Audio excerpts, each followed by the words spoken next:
সরলতাই শিক্ষা চিন্তার প্রথম সোপান। বিবেক কথার অর্থ হচ্ছে বিশেষভাবে বিচার। একবার ব্যর্থ হলেই সে যেন নিজেকে ছেড়ে না দেয়। আমিও যা তুইও তাই, আমি আর তুই কি আলাইদা। বগল থেকে 8টা মুখওয়ালা একটা অদ্ভুত জীব বেরিয়ে আছে। পাত্রে শ্রীরামকৃষ্ণের ওই রক্তবমিটা পড়েছিল, তিনি ওই রক্তকপ খেয়ে নিলেন। শ্রীরামকৃষ্ণ নরেন্দ্রনাথকে শিব জ্ঞানে পুজো করতেন অন্তরে অন্তরে। তিনি স্বামী বিবেকানন্দ, যার আদর্শ, যার নীতিকে ভর করে চলমান হয় বাঙালি। কিন্তু এখানেও প্রশ্ন ওঠে, স্বামীজির হিন্দুত্ববাদ থেকে শিক্ষা চিন্তা, ধর্মচিন্তা, এমনকি স্বামীজি সম্পর্কে নানান রকম গুজব ছড়িয়ে রয়েছে আমাদের এই সমাজে। কেউ কেউ বলেন স্বামীজি এই করেছেন, কেউ বলেন স্বামীজি ওটা করেছেন। কিন্তু আপনি কি জানেন এই স্বামীজি সম্পর্কে, অর্থাৎ স্বামী বিবেকানন্দ সম্পর্কে যা যা জনশ্রুতি প্রচলিত, তার মধ্যে ঠিক কোনটা সত্য, কোনটা মিথ্যে? স্বামীজি শুনছেন কথক ঠাকুরের রামায়ণের কথা। রামায়ণে হনুমানের কথা আছে, সীতার কথা আছে। হনুমানের কথা তার খুব ভাল লেগেছে, বাচ্চা বিলের। তাই যখন রামলীলা বলা হয়ে গেল, কথক ঠাকুরের কাছে গিয়ে জিজ্ঞেস করলো, হনুমান কোথায় থাকে? কথক ঠাকুর তো মজা পেয়ে গেছে। হনুমান তো কলা খেতে বসে থাকে, কলা গাছের ঝাড়ের মধ্যে, ঝোপের মধ্যে তুমি পেয়ে যাবে হনুমানকে। ছোট্ট বিলে, 3-4 বছর বয়স, তিনি বাড়ির পেছন দিকে অনেক দূরে কলা গাছের ঝোপে সন্ধেবেলা থেকে দাঁড়িয়ে আছে, চুপ করে বসে কখন হনুমান আসে। 2-3 ঘন্টা মশার কামড় খেয়ে রাত্রিবেলায় 7টা-8টার সময় বাড়িতে এসে মাকে বলছে, মা, কথক ঠাকুর কি বলেছে বলুন দিগিরি, যে হনুমান কলা খেতে ভালোবাসে, কলা গাছের ঝাপে আছে, ঝোপে পাওয়া যাবে। আমি কতক্ষণ অপেক্ষা করছি, কিন্তু হনুমান তো এলো না। হনুমান তো কলা গাছের ঝাপে, হনুমানের দেখা তো পেলাম না। বড়রা বুঝতে পেরেছে কথক ঠাকুরের ঠাট্টা। বলছেন, হনুমানের তো অনেক কাজ, হয়তো সীতা উদ্ধারে গিয়েছে, কি কোথাও সীতা কোথায় আছে খুঁজতে গেছে, সেই কাজ করছে বলে ও আসেনি, ও কলা গাছের ঝাপেই থাকে।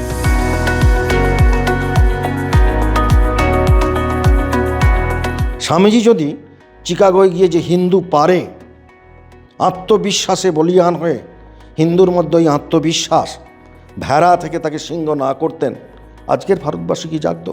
আজকের ভারতবর্ষ যেখানে দাঁড়িয়েছে, তার জন্য স্বামীজি হচ্ছেন কেবলমাত্র বিপ্লব আন্দোলন নয়, সব রকম আন্দোলনে স্বামীজির এক অপূর্ব অবদান আছে। সমস্ত মানুষ যারা তাদের নিজস্ব যে অভিজ্ঞতা আছে, সেই অভিজ্ঞতাকে সামনে রেখে এগিয়ে চলেছে। কিন্তু পেছনে স্বামী বিবেকানন্দের একটি অপূর্ব অনুপ্রেরণা, যিনি বুকের রক্তমক্ষণ করতে করতে সারা ভারতবর্ষ সমুদ্র থেকে সাগরে পরিভ্রমণ করেছেন, পৃথিবীর এ প্রান্ত থেকে ও প্রান্ত ঘুরে বেরিয়েছেন, এবং সমগ্র ভারতবর্ষকে জাগাবার জন্য তিনি দাঁড়ে দাঁড়ে বক্তৃতা দিয়ে ভারতের মঙ্গলের জন্য, ভারতের কল্যাণের জন্য তিনি সমস্ত কিছু বিসর্জন দিয়েছেন। বহুজন হিতায় বহুজন সুখায় আত্মনমোক্ষার্থং জগৎ হিতায় চ, এই একটিমাত্র উপায় দিয়ে সমগ্র পৃথিবীকে পরিপ্লাবিত করবার জন্য বিবেকানন্দের আগমন। এবং ভারতবাসী যদি এইটা গ্রহণ করে যে অন্যের জন্য বাঁচো, এই অন্যের জন্য বাঁচাটাই বিবেকানন্দ সাধুর সাধনা হিসেবে স্বীকার করেছেন, তার সঙ্গে প্রবর্তন করেছেন। এবং এখনও কেবলমাত্র তুমি অপরের জন্য কাজ করে মরে যা, বিবেকানন্দ বলছেন, কাজ করে করে মরে যা, মরে গেলেই তোর মুক্তি হবে। এটাই মানব জীবনের শ্রেষ্ঠ আদর্শ।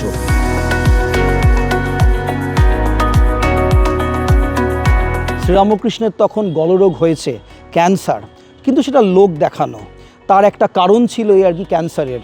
হরি মহারাজ যখন সামনে এসছেন আর শ্রীরামকৃষ্ণ যখন আর কি গলার আর কি দেখাচ্ছেন এই রোগটা, আর কথা বলছেন না, আর যেন তুরীয়ানন্দকে বলছেন, তোর কি মনে হয়? তখন তুরীয়ানন্দ বলছেন, লোকে কি ভাবুক জানি না, আমি তো দেখি আপনি মহা আনন্দে আছেন। শ্রীরামকৃষ্ণ হেসে বলছে, শালা ঠিক ধরে ফেলেছে রে। ওই রোগটি না হলে ওই যুবকদেরকে সঙ্গবদ্ধ করা যেত না। আর তার অগ্রণী ভূমিকা নিয়েছিলেন নরেন্দ্রনাথ। তখন একটা প্রচলিত ধারণা ছিল যে ক্যান্সার থেকে নাকি ওটা ছোঁয়াচে, তাই বেশ কিছু যুবকরা আর ভক্তরা ঠিক শ্রীরামকৃষ্ণের সেবাটা করতে পারছিলেন না। তারা কেমন একটু ছোবো কি ছোবো না এরকম ভাব নিয়েছিলেন। ভেতরে প্রচণ্ড ভক্তি ছিল, কিন্তু মনের মধ্যে ওই ভাব। নরেন্দ্রনাথ সেটি বোঝাবার জন্য যেই পিকটাতে, মানে ওই আগেকার দিনে একটা থুতু ফেলার পাত্র থাকতো, সেই পাত্রে শ্রীরামকৃষ্ণের ওই রক্তবমিটা পড়েছিল। স্বামীজি বললেন, তোরা না একে ভগবান দেখেছিস? মানে বিশ্বাস করিস না তোরা অবতার? চোখে যা মানে দেখেছিস তা মনে অনুভব করিস না কেন? আমায় দেখ, আমি বিশ্বাস করি বলে ওই পাত্রটি নিয়ে তিনি ওই রক্তকপ খেয়ে নিলেন আর নিদর্শন দেখালেন যে আদর্শ গুরু ভক্তি কাকে বলে।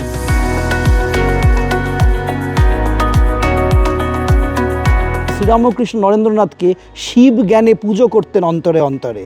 কখনো এরকম হয়েছে স্বামীজির বাবা মারা যাওয়ার পরে কেউ হয়তো স্বামীজির অদ্ভুত জীবনযাপন বা তখন রেস্টলেস লাইফকে খুব একটা বুঝতে পারছে না, আর শ্রীরামকৃষ্ণের সামনে এসে তার একটু নিন্দে করে চলে গেল। আমরা অখণ্ডানন্দজি মহারাজের স্মৃতিকথায় পেয়েছি, সেই লোকটা চলে যাওয়ার পর শ্রীরামকৃষ্ণ বলছেন যা ওই জায়গাটা ভালো করে গঙ্গা জল দিয়ে ধুয়ে দে, ওখানে শিব নিন্দে হয়েছে। নরেন্দ্রনাথ আসছেন দক্ষিণেশ্বরে, শ্রীরামকৃষ্ণ মানে আর কি নরেনের বলতে গিয়ে সমাধিস্থ হয়ে যাচ্ছেন। নরেন্দ্রনাথ গান গাইতে বসছে, ও বাবা শ্রীরামকৃষ্ণ বলছেন কথামৃতে আছে, ও যখন গান গাইতে বসে আমার ভেতরের সাপটা যেন জেগে ওঠে। নরেন্দ্রনাথ একদিন শ্রীরামকৃষ্ণের কক্ষে ঘুমিয়ে আছেন, চোখটা খুলিয়েছে তখন রাত্রিবেলায় 2-3টে বাজে হয়তো। তিনি দেখছেন শ্রীরামকৃষ্ণ ওই ঘরে ঘুরছেন, ধুতিটা বগলে নিয়ে আরেকটা বগল থেকে 8টা মুখওয়ালা একটা অদ্ভুত জীব বেরিয়ে আছে। স্বামীজি বুঝতে পারছেন না, কিন্তু এই অদ্ভুত জিনিস দেখে একটু অবাক হয়ে গিয়ে বলছেন ওটি কী? তখন শ্রীরামকৃষ্ণ ভাবে বলছেন ওটি অষ্টসিদ্ধি। তারপর আবার বলছেন আচ্ছা আমি এটা তোকে দেব, তোর লাগবে, তুই মায়ের অনেক কাজ করবি। তখন স্বামীজি বলছেন আচ্ছা এটির দ্বারা কি আমার ভগবান লাভ হবে? শ্রীরামকৃষ্ণ বলছেন না। তখন স্বামীজি বলছেন, নরেন্দ্রনাথ বলছেন তাহলে এতে আমার কোনো প্রয়োজনীয়তা নেই। মানে তা তোমার সামনে সবচেয়ে বড় সিদ্ধি বা ক্ষমতা চলে এলেও যদি সেই ক্ষমতা তোমাকে তোমার লক্ষ্য থেকে সরিয়ে দেয়, তাহলে সেই ক্ষমতাটুকুনি সরিয়ে দিও, তুমি সেই লক্ষ্যে মনোনিবেশ করো। ঈশ্বরের প্রতি এই ভাব স্বামীজির দেখে শ্রীরামকৃষ্ণ সেদিন খুব খুশি হয়েছিলেন।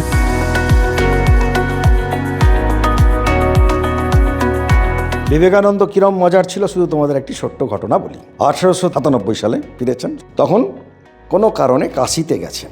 কাশিতে কে আছে? মা ভবতারিণী। মা ভবতারিণী ঠিক নন, ভবতারিণী মুখার্জি, স্বামীজির ছোটবেলার বন্ধু, ঠাকুর শ্রীরামকৃষ্ণের সন্তান, গৃহী সন্তান উপেন্দ্রনাথ মুখার্জির স্ত্রী। কুচকুচে কালো ছিল। স্বামীজি তাকে শাঁখচুন্নি বলে ছোটোবেলায় খ্যাপাতেন, কালো ছিল বলে। এই ভবতারিণীর আর একটা পরিচয় আছে, সে হচ্ছে শ্রীরামকৃষ্ণের পাতানো মেয়ে, আবার মা শারদারও পাতানো মেয়ে। এরা ভবতারিণীকে নিয়ে দুজনেই এরা খুব ভালোবাসতেন, সেই জন্য এরা পাতানো মেয়ে। এবং ভবতারিণী বলেছিল আমার যেন সুন্দর বরের সঙ্গে দেখা হয়, বিয়ে হয়। ঠাকুর আশীর্বাদ করেছিলেন, তাই সব থেকে ঠাকুরের যে শ্রেষ্ঠ সুন্দর সন্তান উপেন্দ্রনাথ মুখার্জি, নামটা আপনাদের জানাতে পারে বসুমতীর প্রতিষ্ঠাতা। এবারে স্বামীজি যখন ফিরে এসছেন, ওর সাথে তো খেলতেন টেলতেন, তাই উনি সোজা ওনার কাশীর বাড়িতে, তখন সে ঠাকুরের নাম করছে, তার কাছে এসছে। যখন এসছেন তখন সবাই স্বামীজির সঙ্গে তো অনেকে যাই, তোমরা সব যাও, আজকে আমি এখানে থাকবো। বিশ্ববিজয়ী বিবেকানন্দ এসেই বলছে হ্যাঁ রে ভবি, তুই কোথায় কোথায় তোকে দেখতে পাচ্ছি না তো, হ্যাঁ এদিকে আয়। ও তোমাকে আমি অবাক হয়ে গেছি যে বিবেকানন্দ সে আমাকে মনে রেখেছে। তার চোখে জল আসছে, বলছে কী রে তুই কি আমাকে দেখে কি করবি? বলছে আমি বুঝতে পারছি না, চোখে আমার জল আসছে যে তুমি এসছো। হ্যাঁ আমি তোর কাছেই তো এলাম, এই তোমরা সব যাও বলে সবাইকে বিদায় দিয়ে দিয়েছে। তোর হাতের সেই চচ্চড়ি খেতে এলুম রে আমি, বলে মেঝের ওপর অতখানি বসে পড়েছেন। আমি তো চলে গেলাম সঙ্গে সঙ্গে, কী করব বুঝতে পারছি না, রান্না করতে যাই। যখন রান্না করতে যাব তখন রান্নাঘরেও দেখি কাঠে গিয়ে স্বামীজি বসে আছেন, আমি রান্না করছি।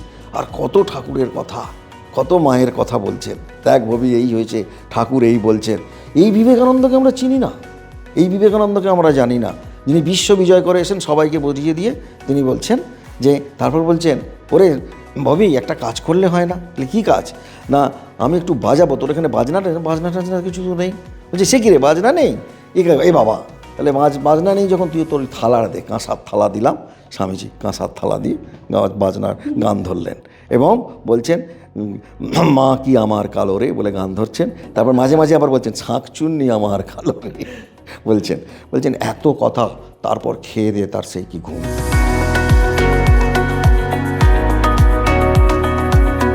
নরেন্দ্রনাথ দত্তের বাবার মৃত্যুর পরে সংসারে অভাব নেমে আসে। তীব্র অভাবে একসময় নরেন্দ্রনাথ শ্রীরামকৃষ্ণের কাছে পৌঁছান। যদি তিনি তার মা কালীকে বলেন যে তার একটু মা ভাই বোনদের ভালো অবস্থা হয়, তিনি আগে শ্রীরামকৃষ্ণের কাছে যেতেন, কিন্তু আপনারা হয়তো অনেকে জানেন না যে তিনি দক্ষিণেশ্বরের গর্ভগৃহে ঢুকতেন না। ব্রাহ্ম সমাজে নাম লিখিয়েছিলেন, তাই পুতুল, কালী একটি পুতুল, এই ভাব নিয়ে মানতেন না। কিন্তু সংসারের অভাব অনটনে ভীষণ সংসারের জ্বালাটাকে অনুভব করে কোথাও তার মনে বিশ্বাস হয়েছিল যে যদি শ্রীরামকৃষ্ণকে বলি আর যদি তিনি মা কালীকে বলেন তাহলে সংসারের দুর্গতি দূর হবে। তিনি গেলেন শ্রীরামকৃষ্ণের কাছে। শ্রীরামকৃষ্ণ বললেন, যা, তুই মার কাছে আজ রাত্রে যা চাইবি তাই পাবি। মায়ের কাছে কি চাইতে হয়, অনন্ত ঈশ্বরের কাছে কি চাইতে হয়, যে ঈশ্বর তোমার চারিপাশে ঘুরে বেড়াচ্ছেন এবং তোমার অন্তরে আছেন, তার কাছে কি চাইতে হয়, স্বামীজি শেখালেন। সেই প্রথম শ্রীরামকৃষ্ণ স্বামীজির মাধ্যমে জগৎকে শেখাচ্ছেন। নরেন্দ্রনাথ কি চাইলেন? মা আমায় জ্ঞান দাও, বিবেক দাও, ভক্তি দাও, বৈরাগ্য দাও। সংসারে সমাজে এর বড় অভাব। তিনি জ্ঞান চাইলেন, বিবেক চাইলেন, ভক্তি এবং বৈরাগ্য চাইলেন।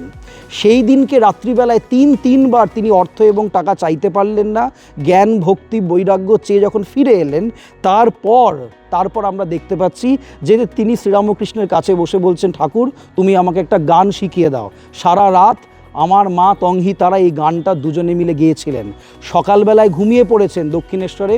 বৈকুণ্ঠনাথ সান্যাল এসেছেন, এসে দেখছেন নরেন্দ্রনাথ ঘুমিয়ে আছে, তাকে জাগানো হলো। সে বসেছে, শ্রীরামকৃষ্ণ হুঁকো খাচ্ছেন, আর হট করে নরেন্দ্রনাথের কোলে ভাবে বসে পড়লেন। ভাবে বসে হুঁকোটাকে পেছনের দিকে দিয়ে বলছে, তুই একটু হুঁকো টান, আমার সাথে হুঁকো টান না। নরেন্দ্রনাথ হুঁকো টানতে একটু লজ্জা বোধ করছেন। গুরু তো, উনিও আর কি মুখে হুঁকো নিয়েছেন, উনিও হুঁকো নেবেন, তার শিষ্যের মুখে হুঁকো নেবেন, এটা ওরকম একটা ব্যাপার। তখন শ্রীরামকৃষ্ণ বলছেন, তোর তো বাড়ি হীন বুদ্ধি রে, নে আমার সাথে তুই হুঁকোটা নে। দিয়ে কোলে বসে ভাবে একেবারে আচ্ছন্ন হয়ে শ্রীরামকৃষ্ণ বলছেন, কি দেখছি জানিস, আমিও যা তুইও তাই, আমিও যা তুইও তাই, আমি আর তুই কি আলাইদা। গ্রাম্য ভাষায় বলছেন দেখছি একটা মহাসাগরের ওপরে, গঙ্গার ওপরে একটা বাঁশ দেওয়া হয়েছে, দেখতে আলাদা মনে হচ্ছে কিন্তু আসলে এক। তাই প্রথমে বুঝতে হবে রামকৃষ্ণ ও বিবেকানন্দ অভিন্ন। শ্রীরামকৃষ্ণ ঘরবর্তী লোকের সামনে স্বামীজির তেজ সম্বন্ধে জগৎকে একটু ওয়াকিবহল করার চেষ্টা করতেন। একসময় ঘরভর্তি লোক, বিখ্যাত বিদ্বজ্জনরা আছেন, তার সামনে শ্রীরামকৃষ্ণ নরেন্দ্রনাথকে বলছেন, কেশবচন্দ্র সেন আর বিজয়কৃষ্ণ গোস্বামীর মধ্যে, ঠিক এরকমভাবে বলছেন, কেশবের মধ্যে আর বিজয়ের মধ্যে একটা শক্তি দেখতে পাই, তারা একটা শক্তির উৎকর্ষে জগতে কাজ করেছে। আমার নরেনের মধ্যে অমনি 18টা শক্তি আছে।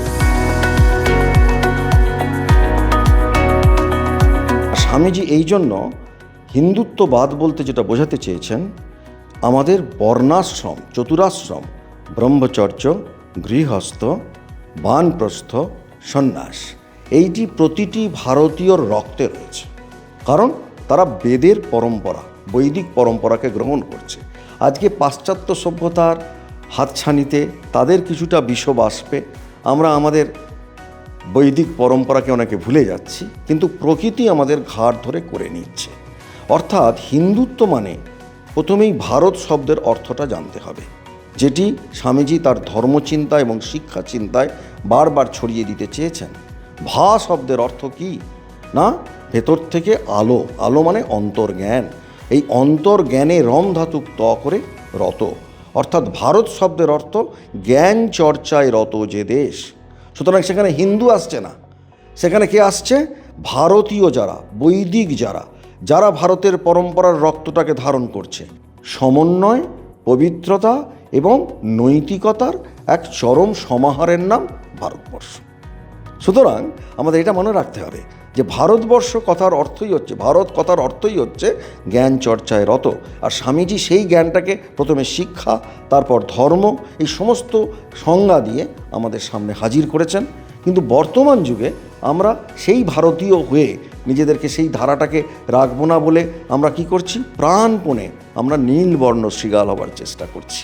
যা আমাদের নয়, যা আমাদের রক্তে আছে, সেইটা আমরা সাজবার চেষ্টা করছি। তাই জন্য আমাদের খুব যন্ত্রণা আসছে। কিন্তু যেহেতু স্বামীজি এই ভারতবর্ষকে দুহাত দিয়ে আমাদের ঘুমটা ভাঙিয়ে দিয়েছেন, আমরা আবার উন্নতও হচ্ছি।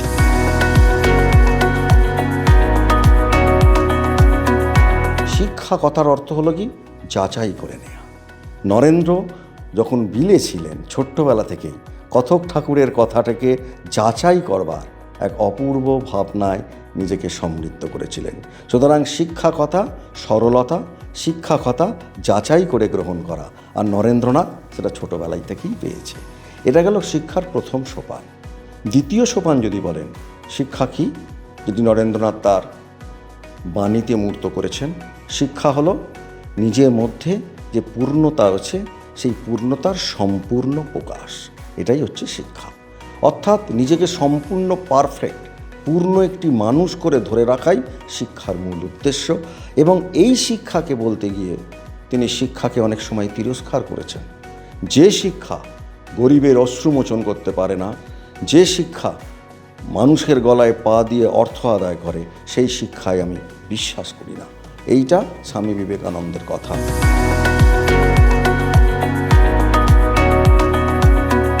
বিবেক শব্দের অর্থই হচ্ছে মনের একটি অপূর্ব ছাঁচ।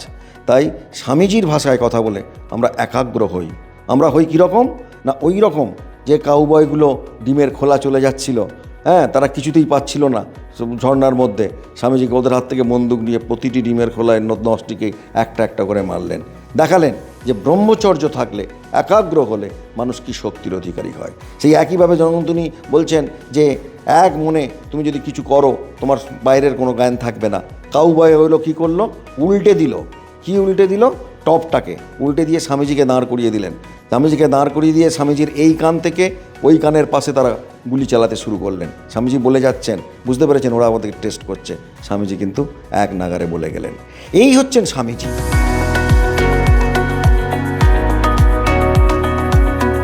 যুব সমাজ পৌঁছতে পারছে না কেন? আমাদের একাগ্রতা নেই, লক্ষ্য স্থির নেই।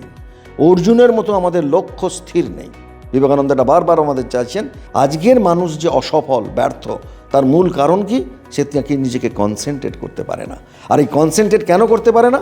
না, তার নানা রকমের ডিস্ট্রাকশানস রয়েছে, তার প্রতি তার অনেক বেশি ফ্যাসিনেশন এবং আকর্ষণ এবং আসক্তি রয়েছে, সেই আসক্তিকে ছাড়তে পারে না। যতক্ষণ না ডিস্ট্রাকশান যাচ্ছে ততক্ষণ একাগ্র হওয়া যায় না। তাই অর্জুনের মতো লক্ষ্যভেদ যদি আজকের যুব সমাজ, তখনকার দিনের যুব সমাজের লক্ষ্য ছিল 50 বছরের জন্য, স্বামীজি বলেছিলেন বিবেকানন্দ, ভারত মাতাই তোমার একমাত্র আরাধ্য দেবতা হোক। বলেছিলেন 50 বছরের মধ্যে ভারত স্বাধীন হবে, এবং স্বামীজির সেই কথাটাই যেন সত্যি প্রমাণিত হচ্ছে। সেই জন্য আজকে যুব সমাজকে একাগ্রতা নিয়ে এগিয়ে আসতে হবে, পবিত্রতা নিয়ে এগিয়ে আসতে হবে, আত্মবিশ্বাসে বলীয়ান হয়ে এগিয়ে আসতে হবে যে আমি পারি, আমরা পারবো। এবং তাদের মধ্যে সবথেকে বড় কথা অধ্যবসায়শীল হতে হবে।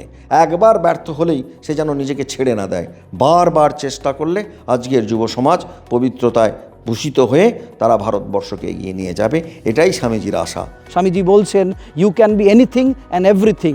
বিবেকানন্দ পড়লে সে তার স্বধর্ম বুঝবে, ডাক্তার ভালো ডাক্তার হবে, শিক্ষক ভালো শিক্ষক হবে। কেন কি? সে মানব প্রেমের দীক্ষায় দীক্ষিত হবে। চারিদিকে এত কোন্দল, এত ঝামেলা, মানুষ নিজের মধ্যে শক্তিটা খুঁজে পাবে কি করে? ওই স্বামীজির বাণী, স্বামীজির ছবি রেখে ধ্যানমগ্ন অবস্থাতে মনকে বলতে স্বামীজির এই কথাগুলো, যদি তুমি নিজেকে দুর্বল ভাবো তাহলে দুর্বল হইবে, তেজস্বী ভাবিলে তেজস্বী হইবে, তুমি যাহাই ভাবিবে তুমি তাহাই হইবে। স্বামীজির মধ্যে এই তীব্র আর অসম্ভব সাধনা, অসম্ভব ত্যাগ। তাই বিবেকানন্দকে পড়তে হবে, জানতে হবে, আমাদের তাকে অন্তর থেকে অনুভব করতে হবে। ক্যামেরায় শুভজিৎ মুখোপাধ্যায়ের সঙ্গে রমেন দাস, সংবাদ প্রতিদিন .in।